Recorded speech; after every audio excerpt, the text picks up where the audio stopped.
We start with breaking news from the Middle East, where prospects of any deal to end the Israel-Gaza war have been dealt another blow, with reports that the mediators, Qatar, are pulling out of negotiations. The Gulf state has played a key diplomatic role in trying to bring an end to the conflict, to prevent further loss of life, secure the release of the remaining Israeli hostages held by Hamas, as well as taking part in talks. Qatar has hosted the political office of Hamas, allowing the group to operate with relative freedom. Well, let's speak to our correspondent, Joe Inwood, who's in Jerusalem for us. Joe, just talk us through what we know.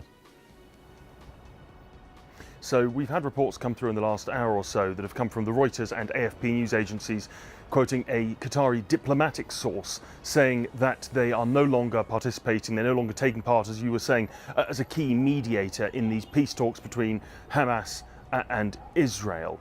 They also had strong words for both sides, essentially implying that neither were negotiating, neither were operating in good faith. And as a follow-on to that, they said that therefore the Hamas political office, which has been based in Qatar since 2012, no longer serves any purpose. They didn't elaborate on that. But this follows also reports we had earlier in the day coming from Washington that a senior official there, also quoted by news agencies, saying that they no longer thought it was acceptable for Hamas to have its office based in Qatar as long as they were refusing to take part in negotiations, which reportedly they turned down the deal that was put to them in October. So we've had a number of developments today, all of which paint a fairly bleak picture from any prospects of some sort of negotiated deal.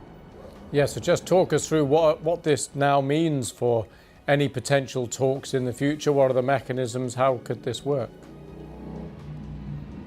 Well, I mean, it's worth saying that these talks have basically been going nowhere as far as we can tell for months. There were reports of something on the table earlier in the year, a deal that was agreed by the Americans and by Hamas, which was reportedly turned down by Prime Minister Benjamin Netanyahu of Israel, and then also reports that they weren't getting any progress in October.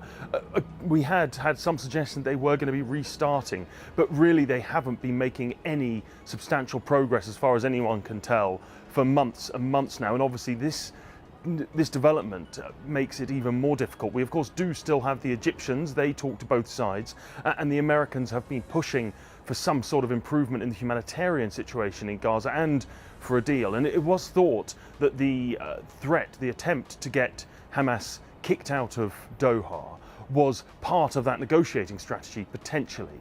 But it doesn't seem that anyone is really viewing this as a peace process which is going to be making any progress at this point. However, it is worth pointing out as a kind of slight contrary point to that there are some reports that have been coming through that incoming President Trump has said that he wants Benjamin Netanyahu to have the war in Gaza over by the time he comes to power in January the 20th. So there could be a glimmer of hope there, although as ever with Donald Trump, we should caveat things by saying we really don't know what he's going to do.